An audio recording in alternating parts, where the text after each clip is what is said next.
A little history lesson for some of you guys that forgot this.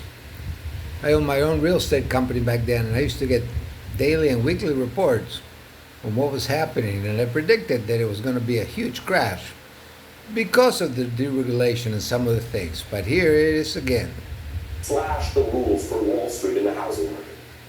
The Bush administration had many problems, you might recall, also was dealing with wars, but it was the Republican-led deregulation, which included the Bush administration and started even earlier, and we can show you the headlines, that proved to cause problems that didn't just shake the financial markets, they upended the global economy, and as I said, cost many people homes and jobs.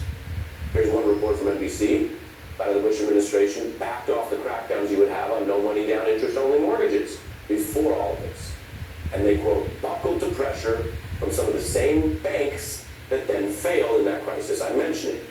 A California lender wrote to regulators a year before that implosion, expect fallout, foreclosures, horror stories, because there were no rules to ensure that people who couldn't afford mortgages weren't just getting them from greedy bankers who didn't care about externalizing the costs, or the famous, terrible bailouts that the markets basically demanded.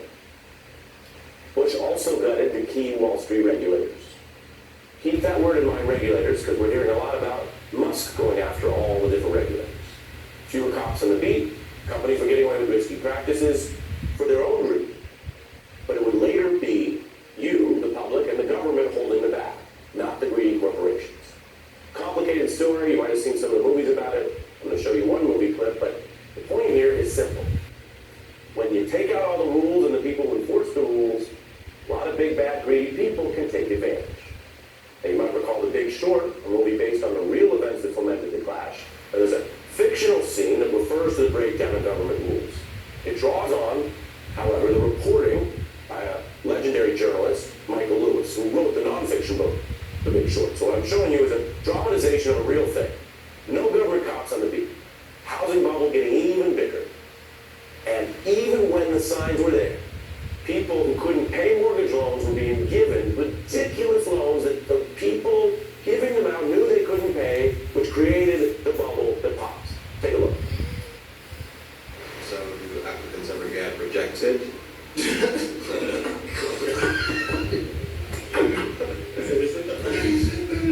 So if they get rejected, I suck at my job. Well, even if they have no money.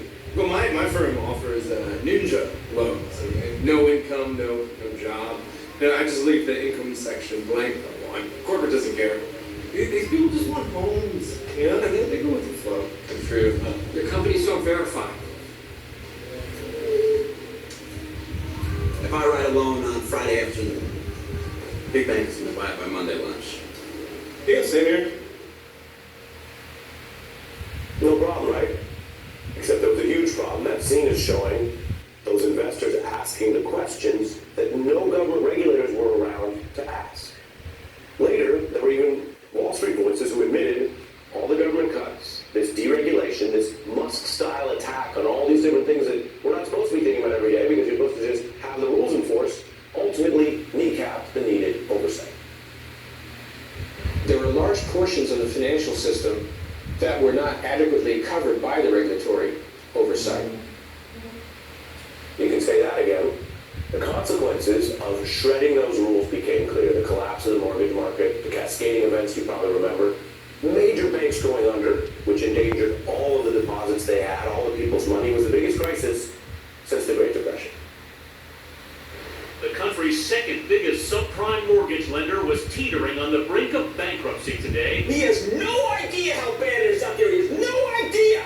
He has no idea. A record number of home foreclosures. 3 of the 5 biggest investment banks are gone. The country's biggest mortgage lender is gone. The 2 big government-sponsored entities, Fannie Mae and Freddie Mac, brought under government control.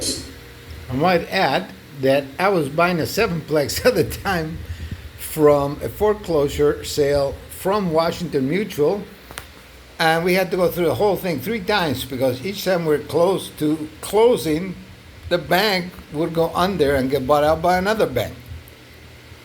And then my real estate company, we folded because the market crashed, and I opened up a company taking care of foreclosed properties for banks.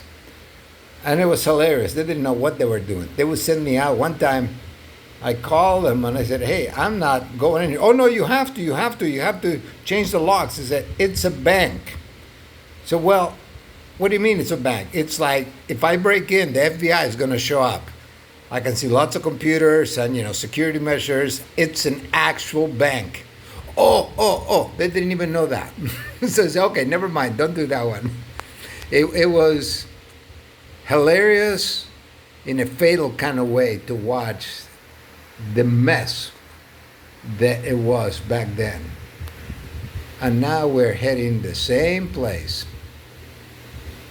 Like he said, it's not the little people, it's not the bankers that created the mess, or in this case, the lawyers and the Trump assignees, but the rest of us that are left holding the bag for the billions and billions of dollars in debt. Meltdown. The American financial system is rocked to its foundation. It was a disastrous meltdown. It ruined many people's lives. There are people who never really got their footing again, never really recovered, never really got back to a place where they could own a home or get the right job. Some other people recovered. It took years. What you see there, and this is important because so often the news we're talking about today, and maybe a little bit of tomorrow, but not the years back and the years ahead. What you see is the risk of what Trump and Musk are doing. Because the story that ended with that meltdown started with disassembling government rules like the ones I showed you. A catastrophic failure with a lack of federal oversight that has been documented, studied, and proven.